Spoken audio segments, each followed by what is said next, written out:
नमस्कार, जीत पॉइंटर में आप सभी का स्वागत है। कैसे हैं आप सभी लोग? तो ये घटना चक्र के पूर्वावलोकन की सीरीज़ में हम पॉलिटी सब्जेक्ट को कवर कर रहे हैं। इसमें हमने अध्याय शासन, ये शासन प्रणाली पढ़ी थी और उसके प्रीवियस ईयर्स क्वेश्चन देखे थे। अभी हम आज ये भाग 4 है, तो चलिए शुरू करते हैं।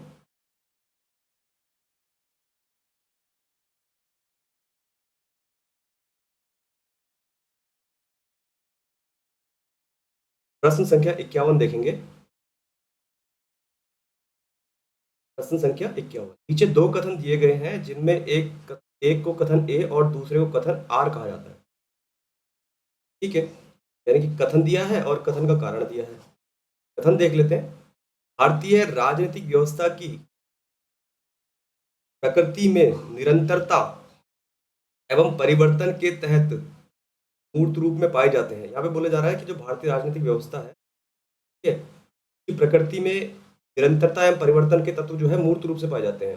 ये बोला गया है। ठीक है, आगे देखेंगे। भारतीय राजनीतिक व्यवस्था में निम्न राजनीतिक कार्य शैलियों जैसे आधुनिक शैली, परंपरागत शैली और संत शैली के तत्व समाहित हैं। भारत की राजनीतिक जो व्यवस्था है उसमें निरंतरता परिवर्तन के जो है मूर्त रूप पाए जाते हैं। ये बिल्कुल सही स्टेटमेंट है। इसमें आधुनिक शैली भी है और परंपरागत शैली भी है और संत शैली भी है। ये इसकी सही व्याख्या करता है। ए हमारा सही होगा। ए और आर दोनों ही सही है। आर एक की सही व्याख्या करता है। आगे देखेंगे। भारतीय राजनीतिक व्यवस्था की प्रकृति में मौर्य काल से लेकर आधुनिक युग तक अपने विशिष्ट तत्व मूर्त रूप में आज भी विद्यमान है। जो मौर्य काल की शासन व्यवस्था थी वो भी चली आ रही है और जो आधुनिक शासन व्यवस्था है वो भी चली जा रही है, दोनों चली आ रही है। यद्यपि विभिन्न युगों एवं काल से निरंतर एवं परिवर्तनशील भारतीय राजनीतिक व्यवस्था में आधुनिक शैली, परंपरागत शैली एवं संत शैली के तत्व तो चाहिए जो है निरंतरता भी है और परिवर्तनशील भी है। तो दोनों ही चीजें हैं। और ये क्यों है? आधुनिक शैली भी है और परंपरागत यानी जो पहले मौर्य काल से लेकर चली आ रही है वो भी है और संत शैली भी इसमें तत्व में समाहित है। ठीक है? ए और आर दोनों सही सही है और आर ए का सही स्पष्टीकरण प्रस्तुत करता है। ठीक है, आगे देखते हैं। प्रश्न संख्या 52। कथन ए, महिलाएं, दलित, निर्धन एवं अल्पसंख्यक समूह भारत के लोकतंत्र के सबसे बड़े दावेदार हैं। एक कथन ये कहना चाह रहा है आपसे, जो महिलाएं हैं, दलित है, निर्धन है और अल्पसंख्यक समूह है, भारत में लोकतंत्र के सबसे बड़े दावेदार हैं, ये कहा जा रहा है। भारत में लोकतंत्र अधिक आत्मसम्मान की कामना कामना का वाहक बनकर उभरा। बिल्कुल सही बात है ये। ठीक है, दोनों ही सही स्टेटमेंट है। जो है भारत के संविधान में महिलाओं के लिए और दलितों के लिए, निर्धन के लिए और अल्पसंख्यक समूह के लिए है एक आरक्षण या संरक्षण की व्यवस्था की गई है। उनके लिए जो है अलग उपबंध किए गए हैं। और ये भारत में लोकतंत्र जो है ये अधिक आत्मसम्मान, ताकि उनके आत्मसम्मान जो है बना रहे, उसकी कामना के लिए ये उभरा है। तो दोनों ही चाहिए और आर ए की सही स्पष्टीकरण करता है। ठीक है, दोनों ए और आर सत्य है, आर ए का एक मान्य स्पष्टीकरण है, तो ए हमारा राइट आंसर होगा। देखेंगे।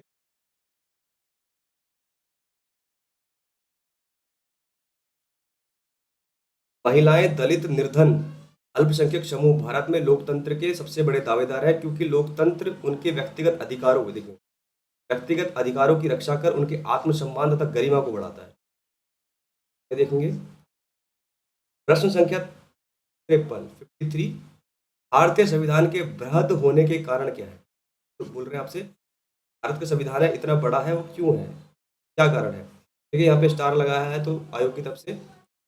भारत का संविधान विश्व का सबसे विस्तृत संविधान है। इसके वृहद होने का कोई एक कारण नहीं है। ठीक है, बल्कि उपयुक्त सभी कारणों से संविधान का स्वरूप बृहदाकार हो गया है। कोई जो दिया है, इसमें अनेक संविधानों के अनुभव सुनिश्चित वाले बहुत सारे जो है संविधानों से मिलाकर बनाया गया है। इसमें विस्तृत शासकीय प्रावधान है। ठीक है, एक बड़े देश के शासन से संबंधित है। यह संघ तथा राज्य सरकारों का संविधान है। ठीक है, दोनों का है, और संघ।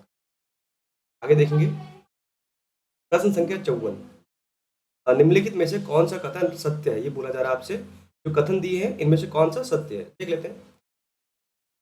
कथन ए है, संयुक्त राज्य अमेरिका में सरकार की संघीय प्रणाली है। बिल्कुल सही है कि जो यूएसए में जो व्यवस्था है वो कैसी है? संघीय प्रणाली है।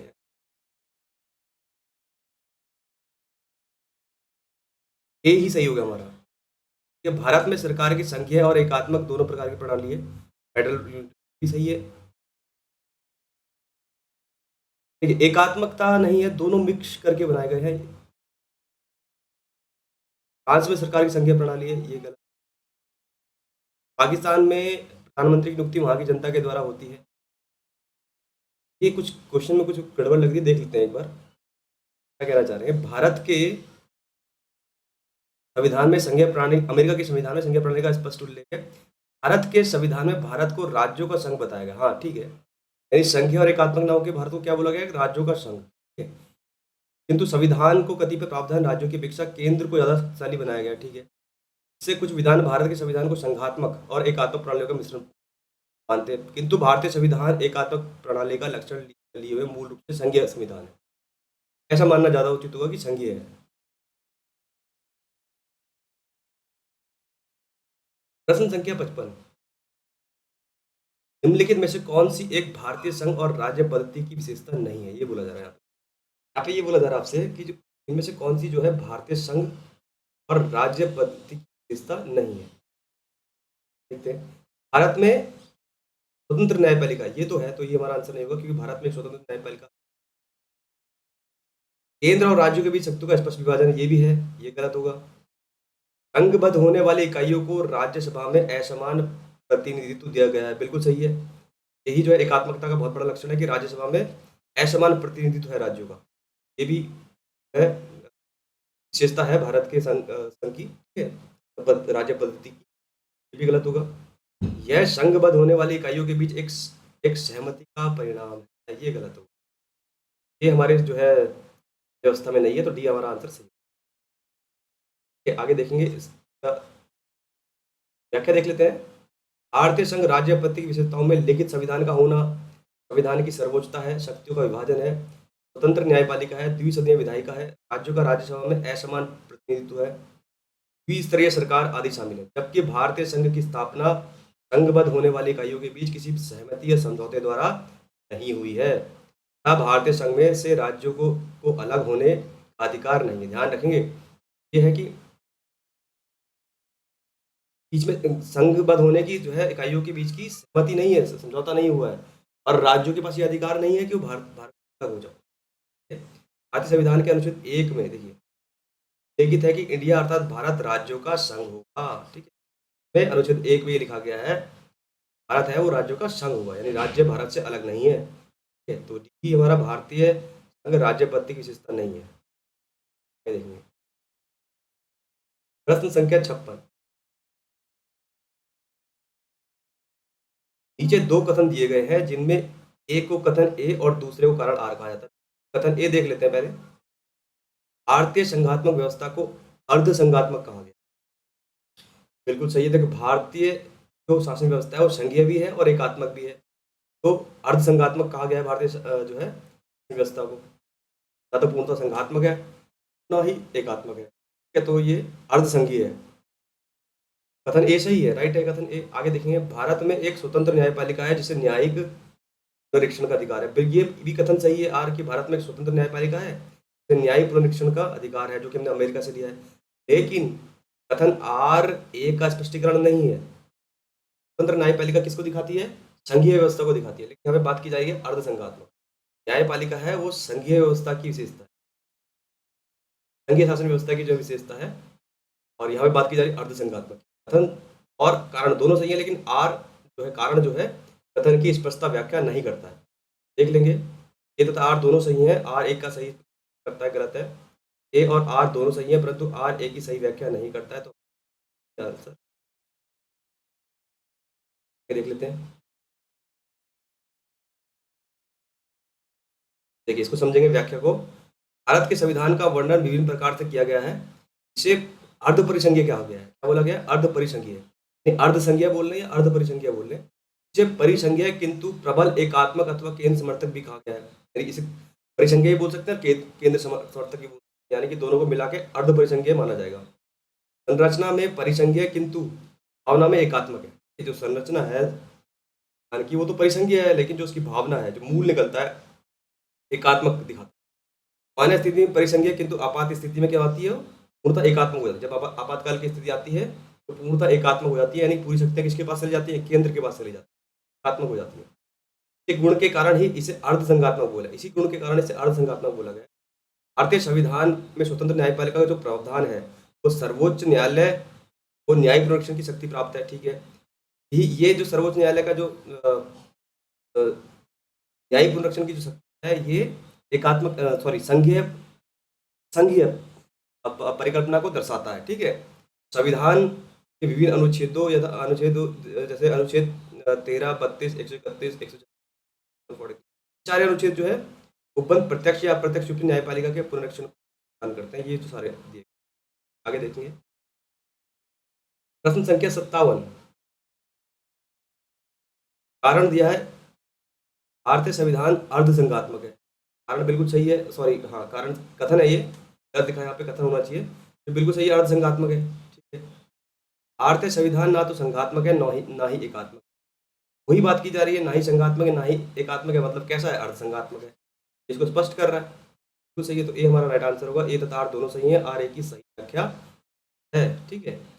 व्याख्या देखने की जरूरत नहीं है, हम पहले ही पढ़ चुके हैं ऊपर, वही बात कही जा रही है। प्रश्न संख्या 58 देखेंगे। भारतीय संविधान की प्रकृति क्या है? यहाँ पे बोला जा रहा है कि भारतीय संविधान की प्रकृति कैसी है? संघीय है? नहीं, क्योंकि एक पूर्णतः संघीय भी नहीं है, पूर्णतः एकात्मक भी नहीं है, और संसदीय भी नहीं है, ठीक है। अगर मूलतः देखा जाए तो कैसी है? अर्धसंघीय है। प्रकृति में संघीय, किंतु भावना में एकात्मक है, ये सही है। तो उसकी प्रकृति है संविधान की, वो तो संघीय है, लेकिन भावना जो मूल निकलता है उसका एकात्मक निकलता है। अब जब ये आपातकाल का समय होता है तो सारी शक्ति किसके पास चली जाती है? केंद्र के पास चली जाती है। एकात्मकता की वो जो है ये दर्शाता है। तो डी हमारा राइट आंसर होगा, ध्यान रखेंगे। प्रकृति में तो संघीय है, किंतु भावना में कैसा है? एकात्मक है। तो डी हमारा राइट आंसर होगा। ये प्रकृति है इसकी, भारतीय संविधान की। आगे देखेंगे 59, भारतीय संघवाद को सहकारी संघवाद किसने कहा? बहुत मोस्ट इंपोर्टेंट क्वेश्चन है ये, ठीक है। ये इसके आने के चांसेस है, इंपोर्टेंट है क्वेश्चन। भारतीय संघवाद को सहकारी संघवाद किसने कहा था? ठीक है, तो भारतीय संघवाद को सहकारी संघवाद कहा था जी ऑस्टिन, ध्यान रखेंगे। भारतीय संघवाद को सहकारी संघवाद किसने कहा? जी ऑस्टिन। भारतीय संविधान की प्रकृति संघात्मक या एकात्मक, इसके संबंध में विद्वानों में मतभेद है, बिल्कुल होंगे। कुछ विद्वान इसे संघात्मक संविधान की संज्ञा देते हैं, जबकि कुछ विद्वान इसे एकात्मक संविधान की संज्ञा देते हैं। कुछ विद्वान तो संघात्मक मानते हैं, एकात्मक मानते हैं, जबकि जी ऑस्टिन ने बताया, जी ऑस्टिन ने जो है भारत के संविधान को कैसा माना? सहकारी परिसंघीय संविधान माना। कैसा माना? सहकारी परिसंघीय। जबकि केसी वियर के अनुसार भारत अर्धसंघीय। तो अर्धसंघीय किसने माना था? केसी वियर ने। केसी वियर ने अर्धसंघीय माना, और सहकारी परिसंघीय किसने माना? जी ऑस्टिन ने। जी ऑस्टिन ने। दोनों चीज याद रखेंगे। आगे देखेंगे प्रश्न संख्या 60, किसने कहा था भारत अर्धसंघात्मक राज्य है? ये किसने कहा था? क्वेश्चन आ गया फिर से, किसने कहा था भारत अर्धसंघात्मक राज्य है? अभी हमने पढ़ा केसी वियर ने, ठीक है। तो आंसर यहाँ पे केसी वियर। केसी वियर जी ने बताया था कि भैया भारत कैसा है? अर्धसंघात्मक, अर्धसंघात्मक है। अर्धसंघात्मक है या अर्ध, सॉरी माफी चाहूंगा, अर्धसंघात्मक बोल रहे हैं, अर्धसंघीय बोल रहे हैं, दोनों बात एक ही है। तो ये किसने कहा? केसी वियर ने। और सहकारी परिसंघीय संविधान किसने कहा था? ऑस्टिन ने। ध्यान रखेंगे। आगे देखेंगे प्रश्न संख्या 61, भारतीय संविधान के विषय में निम्नलिखित कथन निम्न में से किसका है? भारतीय संविधान अधिक कठोर व अधिक लचीले के मध्य एक अच्छा संतुलन स्थापित करता है। ये किसने कहा था? ये भी केसी वियर जी का स्टेटमेंट। उन्होंने कहा ना कैसा है? अर्धसंघीय है, अर्धसंघीय है। किसने कहा? केसी वियर जी ने कहा, ठीक है। और ये स्टेटमेंट दिया कि भारतीय संविधान अधिक कठोर व अधिक लचीले के मध्य एक अच्छा संतुलन स्थापित। ये जो कथन है ये किसका है? केसी वियर। प्रश्न संख्या 62, निम्नांकित में से किस एक का कथन है कि संविधान को संघात्मकता के तंग ढांचे में नहीं ढाला गया है? ये भीमराव अम्बेडकर जी का कथन है, ठीक है। संविधान को संघात्मकता के तंग ढांचे में नहीं डाला गया है, ये किसने कहा? भीमराव अम्बेडकर जी। ध्यान रखेंगे, इंपॉर्टेंट है। आगे देखेंगे। प्रश्न संख्या 63। मिथकों और कहावतों के रूप में प्रशासन के सिद्धांत ने अस्वीकार किया। हर्बर्ट साइमन ने जो है मिथकों और कहावतों के रूप में प्रशासन के सिद्धांत को अस्वीकार किया। किसने? हर्बर्ट साइमन जी ने। देख लेते हैं। हर्बर्ट ए साइमन ने मिथकों और कहावतों के रूप में प्रशासन के सिद्धांतों को असंगत और अस्पष्ट मानते हुए अस्वीकार किया। ठीक है। जबकि Dwight ऑल्डो, Frank मोरिनी and F W रिक्स ने मिथकों और कहावतों प्रशासन के सिद्धांतों को स्वीकार किया। ठीक है। तो बहुत सारे जो ये एक जो है तरीका है क्वेश्चन के आने का, कि बहुत सारे विद्वान एक मत को मानते हैं और कोई एक विद्वान उस मत को नहीं मानता है, तो प्रश्न जो है उसी से पूछा जाता है।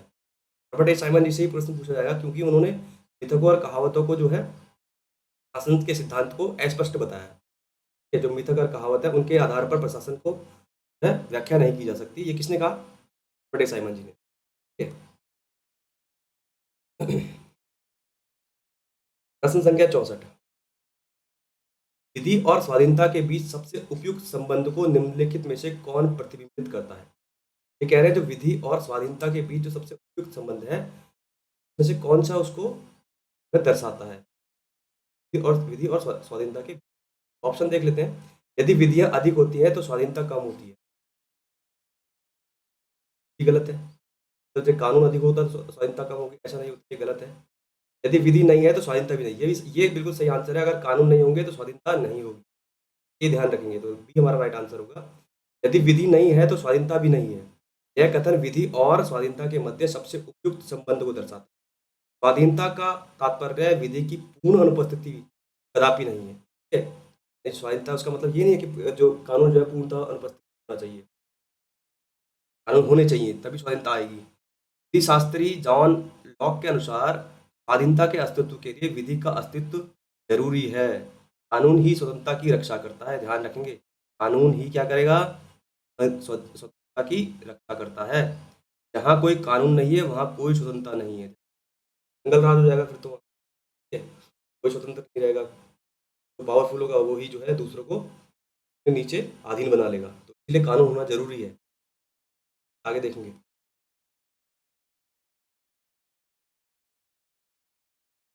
प्रश्न संख्या 65। निम्नांकित में से कौन विकास प्रशासन की अवधारणा से संबंधित? ये बोला जा रहा है कि जो ऑप्शन दिए हैं उनमें से कौन सा विकास प्रशासन की अवधारणा को जो है से संबंधित है। देख लेंगे कौन जो है विकास प्रशासन की संबंधित था। तो डब्ल्यू रिक्स, फ्रेड डब्ल्यू रिक्स जो थे विकास प्रशासन की अवधारणा से संबंधित। विकास प्रशासन की अवधारणाओं से फ्रेड डब्ल्यू रिक्स संबंधित है। अपनी प्रसिद्ध पुस्तक एडमिनिस्ट्रेशन डेवलपमेंट इंक्लूसिव कॉन्सेप्ट में उन्होंने लिखा है कि विकास प्रशासन उन कार्यक्रमों और परियोजनाओं को पूरा करने के संगठित प्रयासों से संबंधित विकास में संलग्न व्यक्तियों द्वारा परिवर्तन। आगे देखेंगे। प्रश्न संख्या 66। निम्नांकित में से कौन सा एक चिंतक लोक शासन तथा निजी शासन में समानताओं का समर्थक बोला जा रहा है?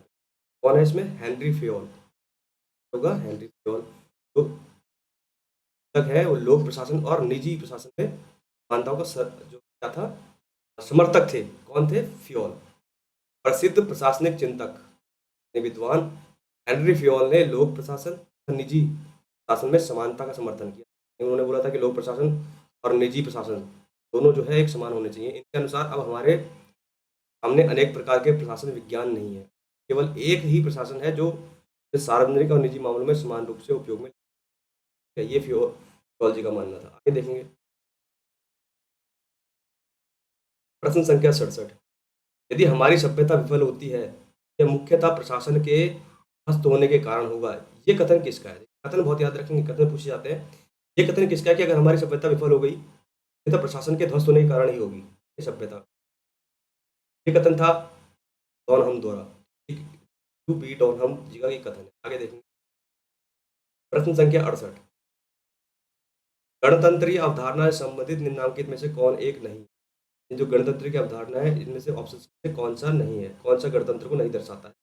ये देखेंगे। एक राज्य जिसमें जनता सर्वोच्च है, ये बिल्कुल गलत है क्योंकि ये लोकतंत्र को दर्शाता है। ठीक है, ये लोकतंत्र डेमोक्रेसी को है कि जहाँ जनता सर्वोच्च होती है। सर्वोच्च शक्ति निर्वाचित प्रधान में निहित होती है। गलत। सर्वोच्च शक्ति होगी नहीं। ठीक है। सर्वोच्च शक्ति एक राजा के समान एक ही व्यक्ति में निहित होती है।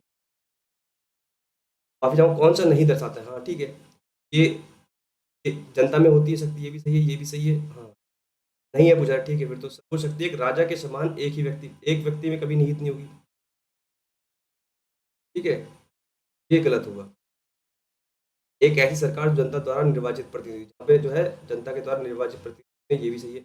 आंसर हमारा सी सही होगा। उन्होंने पूछा कौन से नहीं है, गणतंत्र को नहीं दर्शाता है। ये आगे देखेंगे। प्रश्न संख्या 69।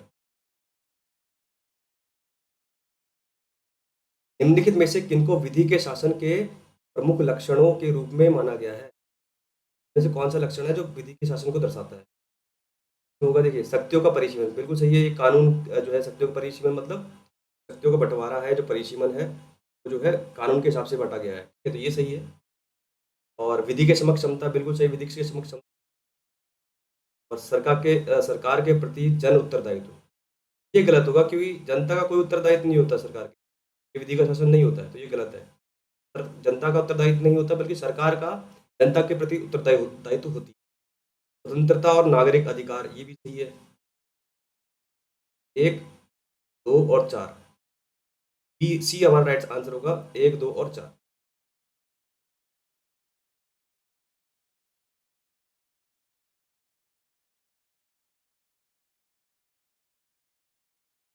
देखिए, चलिए इसका इसका जो है व्याख्या देख लेते हैं एक बार, क्या कहना चाह रहे हैं। ये कह रहे हैं, प्रोफेसर डाइसी 1885 ने अपनी पुस्तक द लॉ ऑफ कॉन्स्टिट्यूशन में विधि के शासन को 3 लक्षण दिए हैं। का शासन है तो 3 लक्षण है। विधि की सर्वोपरिता, पहला लक्षण। इसका तात्पर्य है कि विधि सर्वोच्च है, यानी जो है कानून जो है सर्वोच्च है, तथा राज्य की या व्यक्ति की स्वेच्छाचारिता का अभाव होना, यानी राज्य या कोई व्यक्ति है उसकी स्वेच्छाचारिता, यानी कि आप बोल सकते हैं तानाशाही का अभाव है, अर्थात किसी अभिव्यक्ति को केवल विधि के उल्लंघन हेतु दंडित किया जा सकता है। अगर आप जो है कानून का उल्लंघन करेंगे तो आपको दंडित किया जा सकता है, अन्य किसी हेतु नहीं। स्वेच्छाचारिता का अभाव शक्तियों के परिसीमन के रूप में प्रतिबिंबित है। ये बिल्कुल सही है। ये देखेंगे।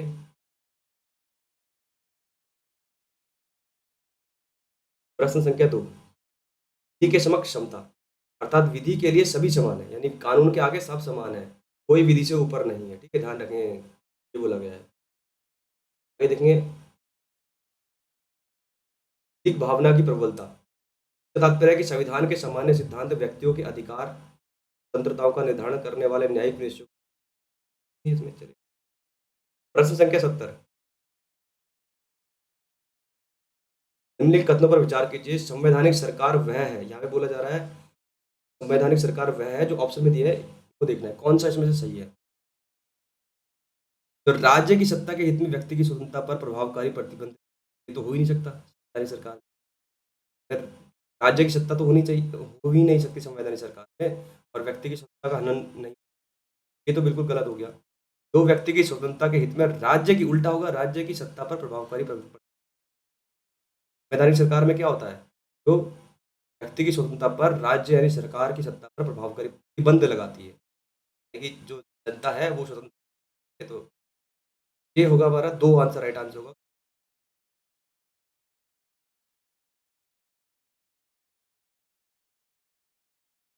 परिभाषा से संवैधानिक सरकार का अर्थ है, बोला जा रहा है कि संवैधानिक सरकार की परिभाषा क्या है, अर्थ क्या है परिभाषा, सीमित सरकार, तो यही आंसर होगा।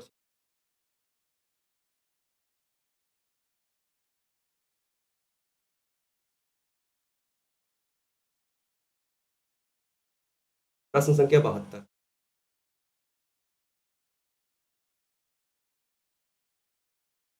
राज्य व्यवस्था के संदर्भ में निम्नलिखित में से किस एक को आप स्वतंत्रता की सर्वाधिक उपयुक्त व्याख्या के रूप में स्वीकार करेंगे? यहाँ पे बोला जा रहा है आपसे, जा रहा है कि जो राज्य व्यवस्था है उसके संदर्भ में किस एक को आप स्वतंत्रता की सर्वाधिक उपयुक्त व्याख्या को मानेंगे, कि ये जो है ऐसे कौन सा ऑप्शन ऐसा है जो ये दिखाता है कि ये स्वतंत्रता को पूर्णतः दर्शाता है। ठीक है, देखेंगे।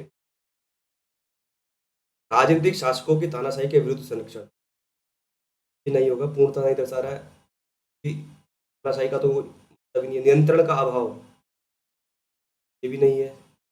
नियंत्रण का अभाव होगा तो फिर तो तानाशाही हो जाएगी। इच्छानुसार कुछ भी करने का अवसर, ये भी नहीं होगा। इच्छानुसार कुछ भी करने का अवसर नहीं होगा। स्वयं को पूर्णतः विकसित करने का अवसर, ये आंसर सही होगा। स्वयं को पूर्णतः विकसित करने का जो अवसर है, ये एक स्वतंत्रता को पूर्णतः दर्शाता है। हमारा राइट आंसर।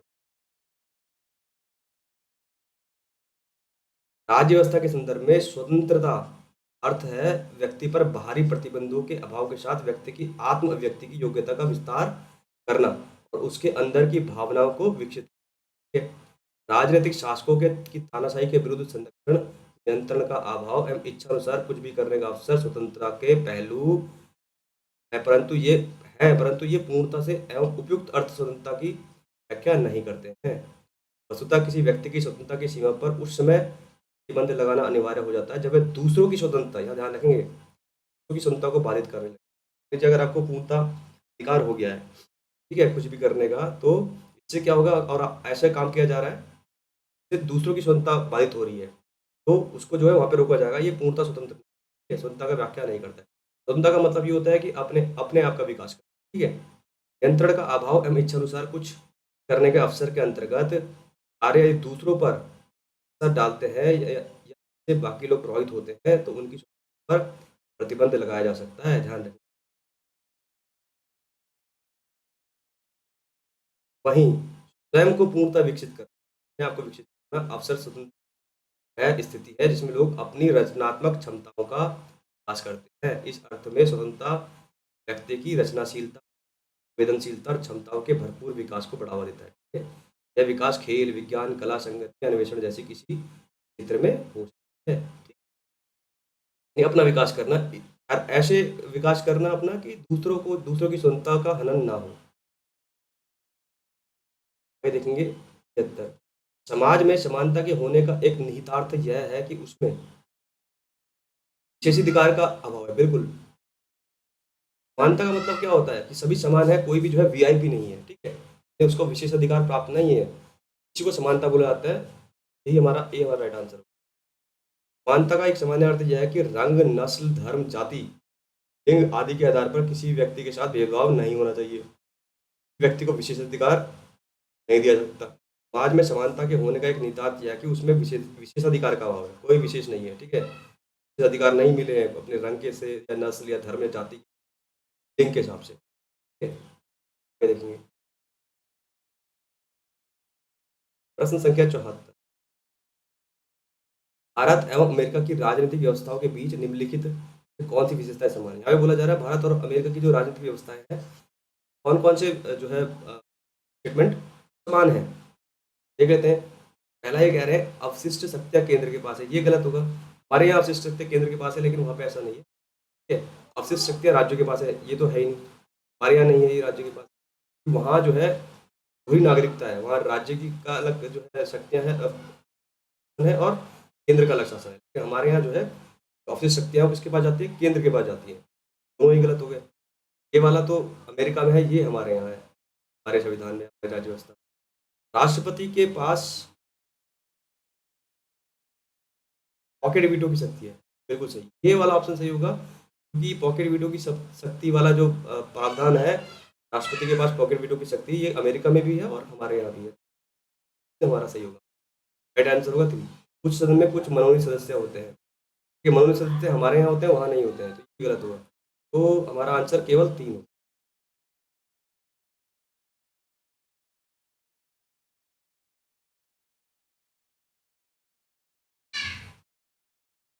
व्याख्या देख लेते हैं, प्रश्न संख्या 74 की व्याख्या।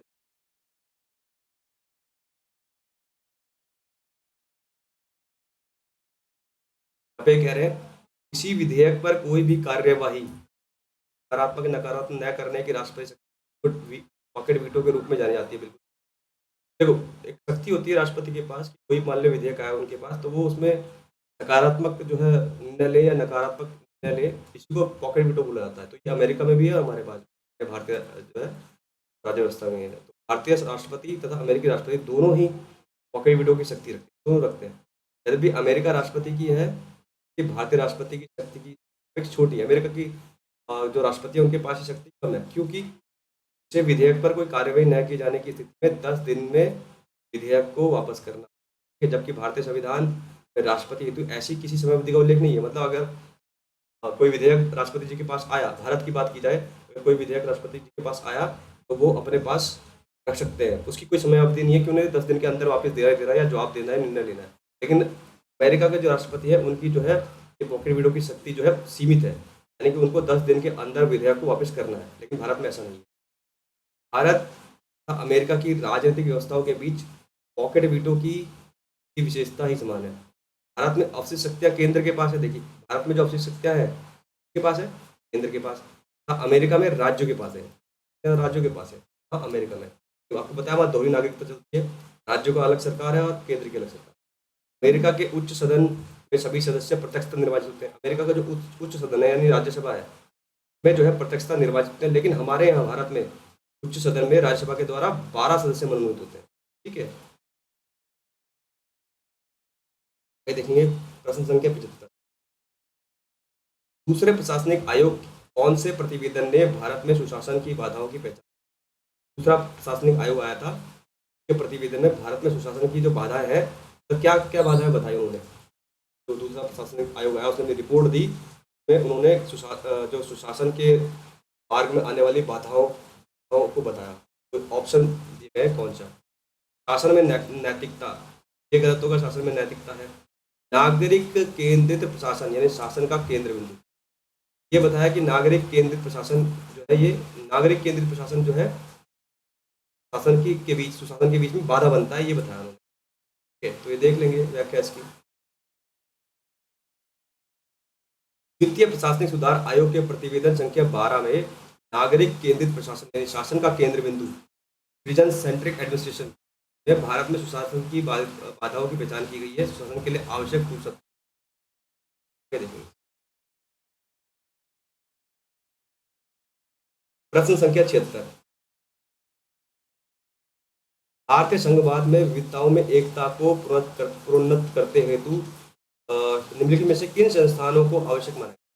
देखो, यहाँ पे बोला जा रहा है जो भारतीय संघवाद है उसमें जो विविधताओं को एकता में ऐसे कौन कौन से संस्थान है जो ये दिखाते हैं कि विविधताओं में एकता है। ये प्रश्न बोल रहा है आपसे, संस्थान कौन कौन से ऐसे हैं जो विविधताओं में एकता को दर्शाते हैं। तो अंतर्राज्य परिषद और राष्ट्रीय विकास परिषद, ये तो हो ही नहीं सकता। राज्य जो है इनके बीच में क्या है, राज्य परिषद और राष्ट्रीय विकास परिषद का गठन किस चीज़ के लिए हुआ है? उसके बीच में विवाद को निपटाने के लिए हुआ है। तो ये तो एकता को नहीं दिखा रहे, ये तो गलत हो जाएगा। वित्त आयोग और क्षेत्रीय परिषद, ये भी गलत है। वित्त आयोग और क्षेत्रीय परिषद क्या करता है? वित्त का बंटवारा करता है राज्यों और केंद्र के बीच में। ठीक है, ये भी गलत होगा। एकल न्यायिक व्यवस्था एवं अखिल भारतीय सेवा रखेंगे। एकल न्यायिक व्यवस्था यानी कि जो एकल न्यायिक व्यवस्था है और अखिल भारतीय सेवाएं हैं, ये किसको दर्शाते हैं? विविधताओं में एकता को दर्शाते हैं दोनों। तो सी आंसर हमारा सही होगा। भारतीय संघवाद में विविधताओं में एकता को प्रकट करने हेतु उपरोक्त सभी संस्थानों को आवश्यक माना गया है। अंतर्राज्य परिषद तथा राष्ट्रीय विकास परिषद, वित्त आयोग, क्षेत्रीय परिषद, एकल न्यायिक व्यवस्था, अखिल भारतीय सेवाएं, भारतीय सेवा विविधताओं को एकता को सकते हैं। इसमें संघ और राज्य आपस में जुड़े रहते हैं। ठीक है, कहना क्या चाह रहे हैं? उपरोक्त सभी है मतलब, ठीक है, ये गलत हो गया। उपरोक्त सभी जो है विविधताओं में एकता को दिखाते हैं, ये कहना।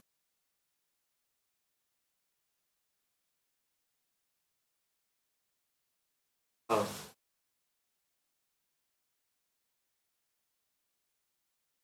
ठीक है। अंतर्राज्य परिषद और राष्ट्रीय विकास परिषद, वित्त आयोग, क्षेत्रीय न्यायिक व्यवस्था। ठीक है, डी आंसर होगा उपरोक्त सभी।